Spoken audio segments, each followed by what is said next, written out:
All right, hello everyone. Welcome to another KidLit conversation with Barnes and Noble. I'm here with Celia Krampien. Celia, thank you so much for being here. Thank you for having me. This is so fun. Of course. So Celia is a Canadian illustrator and author. Her first picture book, Sunny, was published in 2020, and she has been creating illustrations for newspapers, magazines, and children's books since 2013. The Bellwoods Games is her debut middle grade. It is also Barnes& and Noble's October 2024 pick of the month for young readers. So let's get right into the Bellwoods Games. So we'll start off right at the beginning. Like, when did this sort of seed of an idea hit you, this original inspiration? This one was kind of odd. I really thought of I think the original idea came like before I was even considering being a writer. That was really not on my radar. I think back then I was maybe thinking about illustrating children's books, and I was kind of hardcore into like this research for like how to get into kids' books. So maybe I was starting to like frame ideas in that kind of mindset. But I was just out driving one day and there's this kind of interesting landscape where I used to live in Oakville. I went to school there, art college, and on my way back to where I lived at the time, there's like this kind of cool road that would take you under this big train bridge, and there was a creek that ran along, and like this kind of high cliff with trees. And I kind of just like was daydreaming and like imagined, what if there was someone up there? And as I did that, like this weird kind of like rhyme popped into my head, and it had to do with the character that ended up in the Bellwoods game, Abigail Snook, which was really weird.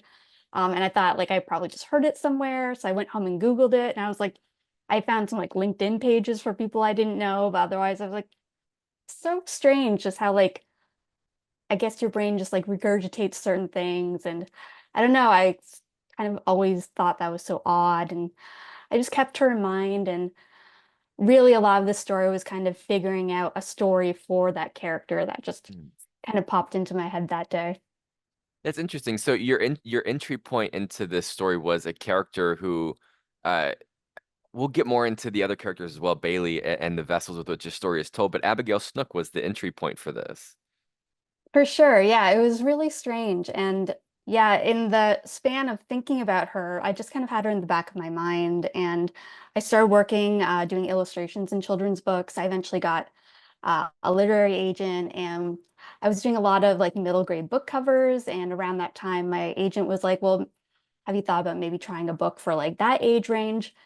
And I had kind of like a few ideas, but I also still had this like original Abigail idea. And as I was working on putting them together, she was really the one that felt like there was the most there, there was the most explored to like to that idea. So yeah, it really just like was asking questions about who is she? What is she doing out in these woods? And it was just like a process of asking those questions and kind of like from there we kind of navigated towards this like much larger story.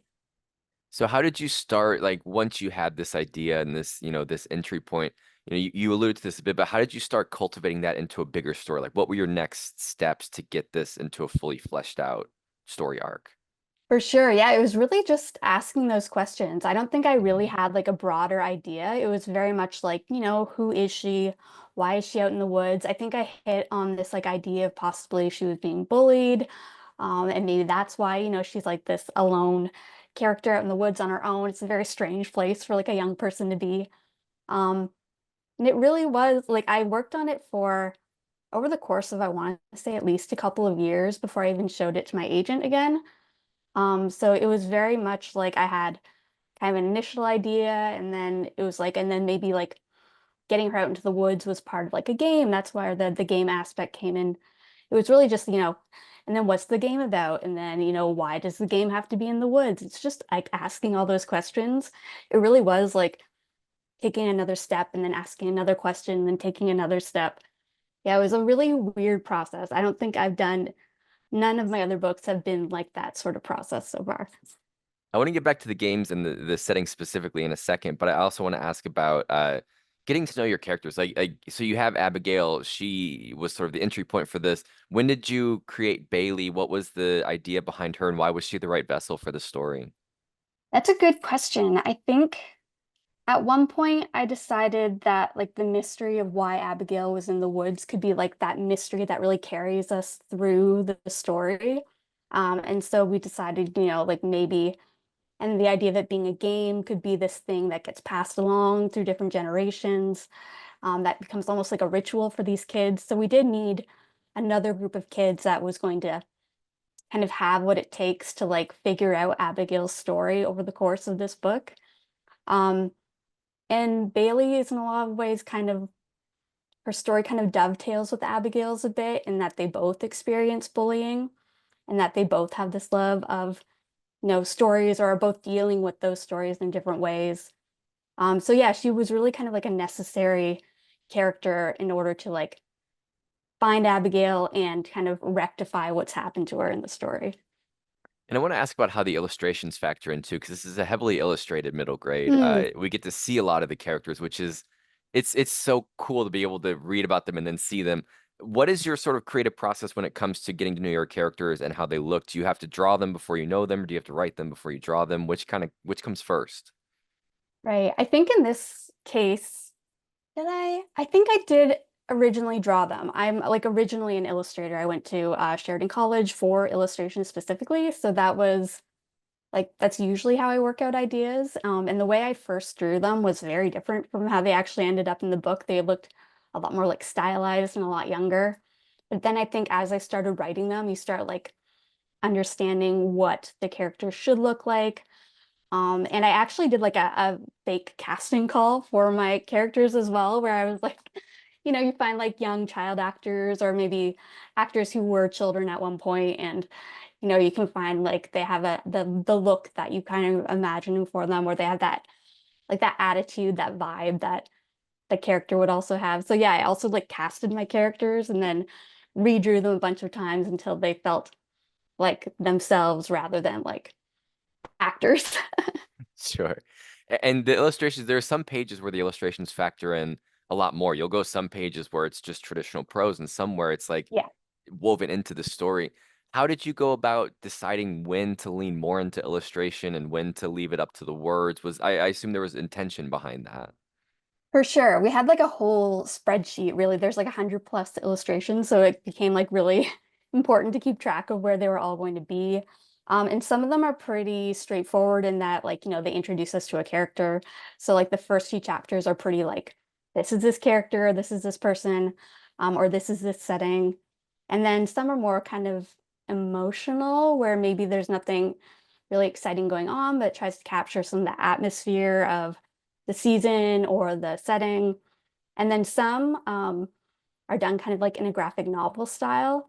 And those are more about there are times where we kind of flash back to different things that have happened. And instead of like going through and writing like a whole another chapter about what happened, I thought it could be really fun just to have like, we do a page that's like a graphic novel. And through a series of images, we basically cover a lot of ground that would have taken me a long time to write. Instead, we can just show it in the pictures. And that brings up an interesting point, which is anytime I saw those graphic novel sort of style pages, I wondered why go the hybrid route? Why did, because I feel like it could have been a graphic novel too. So what made this the right medium for it? Right. I felt like as a graphic novel, there's so much about scary stories. I think especially when it's for like a young age group that they work particularly well when you don't see everything. Mhm. When you do get a little bit more space to kind of imagine things. There is like I do have like illustrations of some of the scarier moments in there, but I do think it's a pretty long story with like a lot of exposition. I don't know if the graphic novel format would have worked for that, but also just to let the kids kind of do as much imagining as they're comfortable doing. I love that answer. I always feel like with scary movies or anything, once you see the monster, there's just such a moment of if it's not scary enough, this book loses all of its fear. Exactly, exactly. Yeah, so that's awesome to hear. That was and I want to ask going back to the setting a bit. I feel like setting plays such a big role in this. Like Fall Hollow feels like a real place. The Bellwoods games feel like a real thing. Like what was sort of the inspiration behind creating Fall Hollow? What went into crafting this place? Oh, the setting is really fun for me, mainly because it was kind of, I knew that if I wanted people to enjoy this story as much as I wanted them to, it really had to sell that that fall feeling, Mm, which can be both very like very fantasy wish fulfillment where it's very cozy and warm and there's like all those classic fall things happening, but at the same time it's also a bit dark and spooky. And the changing of the leaves, how in the sunlight that's very lovely, but when it gets dark out, it becomes a little bit, the rustling dry leaves, the bare branches, they take on that like spookier tone. So I think that was kind of a key part of the story is kind of capturing that atmosphere. But it's also kind of loosely, a lot of the setting is pulled kind of loosely from the different places I've lived over the years. mm. Um, I know my mom read it and she was like, Bailee school, that's your school. And like, I don't know if I intentionally did that. It's just, when you're describing places, it's easy to kind of pull from what you know. So a Mhm, lot of it is just trying to work in my favorite parts of places that I've personally experienced. That kind of made it fun for me. mhm.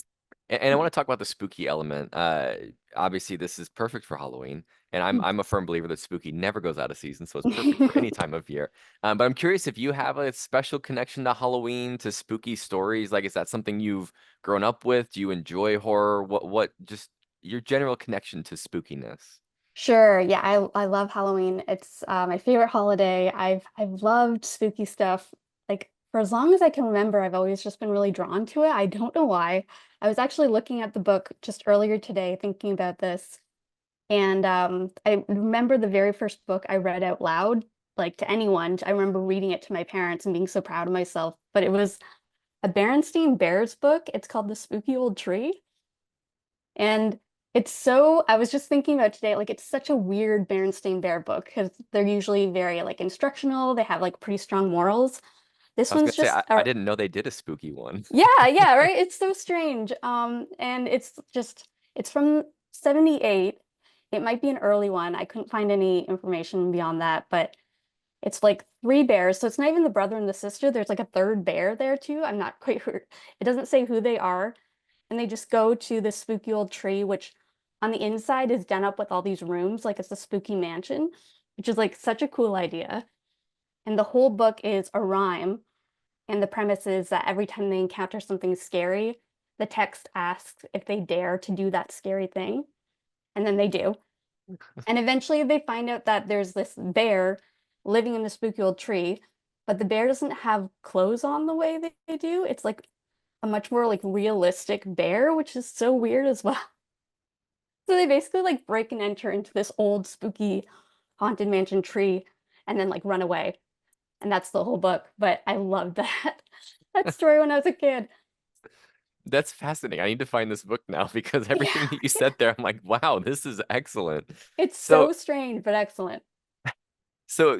Like speaking of spooky stories that have, do you feel like you were influenced? Did you pull from any stories in particular, movies or otherwise, to create I mean, scary elements in particular, but just inspiration in general, other stories that influence this? Sure, I grew up in the 90s. I was a kid during the 90s and like Goosebumps was everything to me back then. I feel like the 90s was such a special time if you're a kid who was into spooky stuff. There was just so much, and it was so perfectly pitched where it might have been the first time that people were really creating stories that were scary, but also kind of like fun and accessible for young people. And like we had Hocus Pocus was like a huge movie for me back then, it's very silly, but a little bit scary. You had like Tim Burton's earlier movies like Edward Scissorhands I loved or Beetlejuice. Um, I remember Disney had all these like kind of straight to TV movies that were like, Mm. not high quality, but like, you had Halloween Town, which is still like so big in a lot of people's minds. But yeah, I feel like there was just, we had scary stories to tell in the dark, which was such a like you find that in the library and it just feels like you found like some sort of sacred text That's as how a I always felt kid. with Are You Afraid of the Dark? That was what I would watch Yes. it. That show traumatized me, and I felt like I shouldn't even be watching it, but it was on the kids station, so I'm like, well, surely it's Yes. okay. Yes, it is. It's still so excellent. And again, like some parts of it are it's kind of silly or funny enough that it feels like, okay, I'm safe here, but it also goes so hard at some points where like you're you're kind of feeling pretty good at one moment, then the next moment you're like, what is happening? Am I allowed to watch this? Do you have like you mentioned a whole bunch there? Do you have a favorite scary story specifically that you remember being like a formative story that stuck with you? I know that's putting you on the spot a bit, but Yeah, no, I feel like I have really strong images of like we had like library class where we would get to just go to the library and pick up books, and sometimes the librarian would read stuff to us. And I do feel like I remember one time being read that the green ribbon story, where it's about a woman who has a green ribbon tied around her neck, and then she gets married, and her husband keeps wanting to take it off, and she's always like, never take it off. And then finally someone takes it off and her head falls off. I figured that's where it was going. Yeah, yeah. Yeah.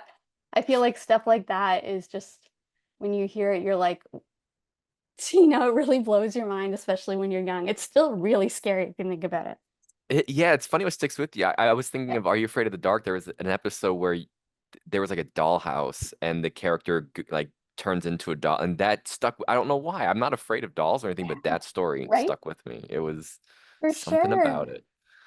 So I want to ask about the game specifically in the Bellwoods game because I always think that anytime you introduce a game or a competition in young, especially in young readers, it's just such a great way to ground the book in something.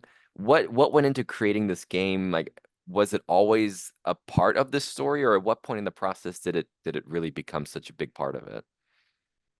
I think it's so hard. Like the process of making the book was so long, it feels like a lot of it's muddled now, but I do feel like the game was an early on part of the story. And part of that is because I needed a way to get Abigail in the woods that felt like reasonable. And another was like I just remember having, again, growing up in the 90s, we didn't have phones. Personal computers weren't really a thing.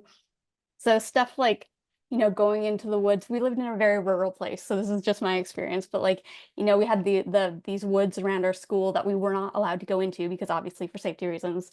But like that felt so because we weren't allowed to do it, it just felt so much more exciting to do stuff like that. It's one of those places where you can be out of sight of adults and maybe explore and kind of come up with like your own game or version of how reality is happening.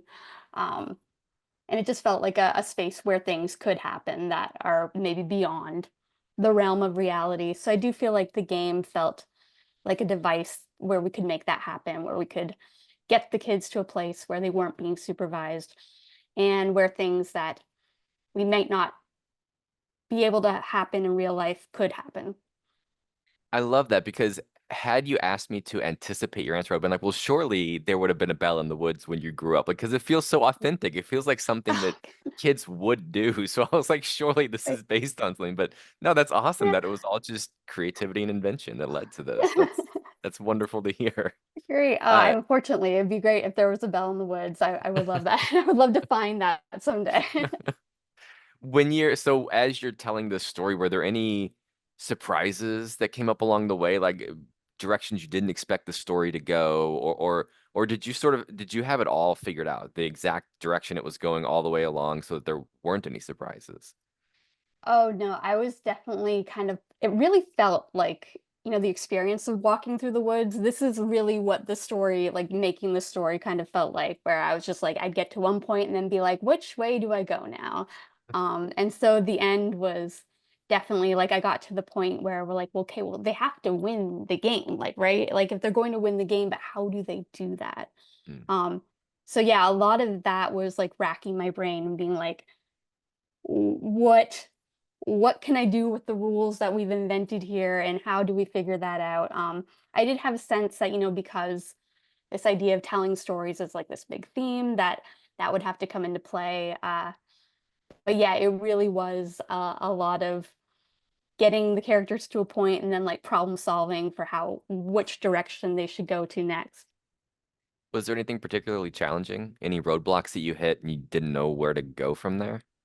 For sure, yeah. I feel like it was mainly from like a more practical point, even in that like I didn't have a lot of writing experience before doing this. I was really coming to it from solely an illustration background. So a lot of this book was me learning how to write a book at the same time that I was like, kind of creating the story. So yeah, it was trying to come up with a story that was fun for me, but also, made sense that other people would want to read. So that was kind of my main challenge with this project. I want to ask about the prologue specifically because my experience reading was I didn't see that it was prologue. I thought it was chapter one, and at the end of it, I was like, wait, what? Like, hold on. So the prologue was like it was such a great entry point into the story, and I'm wondering when that became an attachment to the story, or was that always how you were going to begin the story? I yeah, I think I was always planning to start the story that way, just so we got to meet Abigail and kind of set up the mystery for the rest of the book. Um, yeah, and we had a bit of discussion on how to do that because prologues aren't as in fashion right now. So it's like, do we want to do a prologue? Because books just don't have them very much. But we decided to do that route. And I do think it's a fun chapter to start reading. I've done like a few school visits. It's fun to read with young people because I think they start out and they're like, okay, it's a book, and they start reading it. They're like, okay, there's a game and some stuff happens, and then you can tell they get like a little quieter, and then like they get quite quiet, and then the chapter ends, and then they're like, well, what happens? I'm like, well, you have to read it. It is really such a great hook. It's like you mentioned, like it's hard to find prologues anymore, but this one, like it really works. It just it hits Oh, so good. I'm well. glad. So it was so much fun to start that way. And then I'm glad.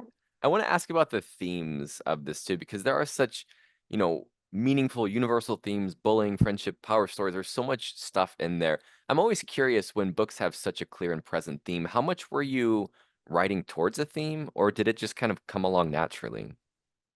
I think again, when I was figuring out ways to get Abigail out into the woods, and I did kind of hit on the bullying idea, and I thought, well, that works well because it's such a relatable thing for any generation, really. Like the way Abigail's bullied, I feel like feels very like the bullying that you would see in a 1980s book or movie kind of thing. It's just very overt, very dramatic, and I did kind of do it that way for that reason. And then I thought, as I was like developing the story, and we have this whole other group of kids, like how do we have Abigail's story dovetail with like these present day kids?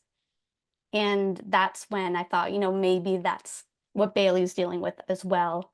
And then obviously the antidote for that conflict is to have those friendships, and then that obviously becomes Bailee's kind of quieter need is not to win necessarily, but to regain those friendships that she feels like she's lost. Mm, Um, and then, yeah, we wanted to make sure that not just Bailee had a reason to go into the woods, but all the kids did. So that was something I was glad that my publisher agreed with, that we wanted to make sure that all the kids had their kind of quiet struggles that they go into the woods kind of wanting to figure out. And then maybe they come out of the woods and they're not fixed necessarily, but they come out of the woods changed for the better. mm. I like that. That's a very good answer. All right. So last thing I want to, well, I have one last question I always end with, but I want to ask before we get into that sort of closing question. Is there anything else you want to throw out there before we wrap up? Um, well, I thank you for having me on, and Of I'm so course. glad to see all the love for the Bellwoods game. It was um writing it was such a weird challenge, something I never really foresaw myself doing. So it's really exciting that people are responding to it, and that's really exciting. I am working on two more projects right now that haven't been officially announced, but I will say that if people have enjoyed the Bellwoods game, then I think they will also like these books. So those will be out in the next few years or so. So Are they yeah, spooky? they are. Okay, that's all I need to know. Okay, so last question is, what is your favorite thing about this book? Either through the creative process, the way it ended up, what is just the favorite thing, your favorite thing that came out of it? Oh, that's a good question. I think it was just a really good experience. Mm. Um, it was really hard. It was hard at some points, but it was also like, again, nothing I really ever foresaw myself doing, but I'm really excited that I did it, and I'm it's nice that it's done, and it's kind of surreal to see it out in the world and kind of doing its thing. Um, yeah, so it's just been a fantastic experience. I love that. Awesome. Well, Celia, thank you so much for taking the time to do this. We really appreciate you being here. Again, if you haven't checked out the Bellwoods games, you can get it on Barnes& and Noble's bookshelves anywhere, and you should because it's wonderful and it's spooky. And as we covered, spooky never goes out of season. So, Never. Celia, thank you so much for taking the time to do this. I really appreciate it. Thank you so much for having me.